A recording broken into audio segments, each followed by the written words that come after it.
We're at a big conference on biodiversity, and International Biodiversity Year is coming up.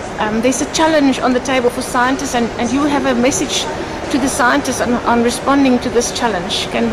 What do you think is the key things they need to respond to, and how?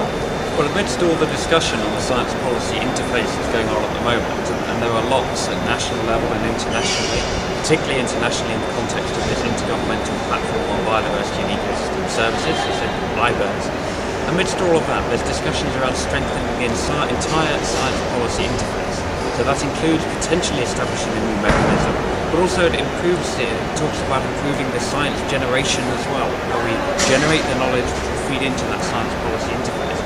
And there's a number of things that we need to do as a scientific community to really get our act in order to best contribute to these science policy interface mechanisms at national and international levels. And certainly recent discussions have highlighted, and the assessment of the needs have highlighted, that we need to do a better job of collaboration and coordination in the scientific community. We need to work much better across disciplines, both interdisciplinary and multidisciplinary science. We need to do a better job of engaging our peers in the scientific community around the world, both geographically representative contributions to the science, but also through language. Much of the international science is contributed to the policy process in English. There's much better access to the French, the Spanish, the Chinese, the languages around science and literature.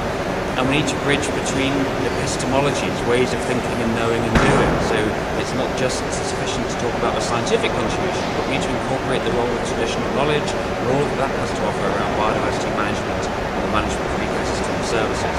So there's lots we need to do in the scientific community, as well as engage with policymakers directly. We've got to get our house in order. And the time is right to do that. International Year of Biodiversity coming up next year in 2010. Discussions at the moment, which we hope will come to an end next year, around establishing this new intergovernmental mechanism, the IBERS platform on biodiversity and ecosystem services.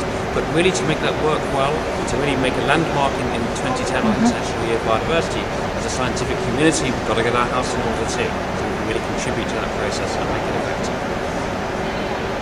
Excellent. Thank you very, very much. That's it. Let's go.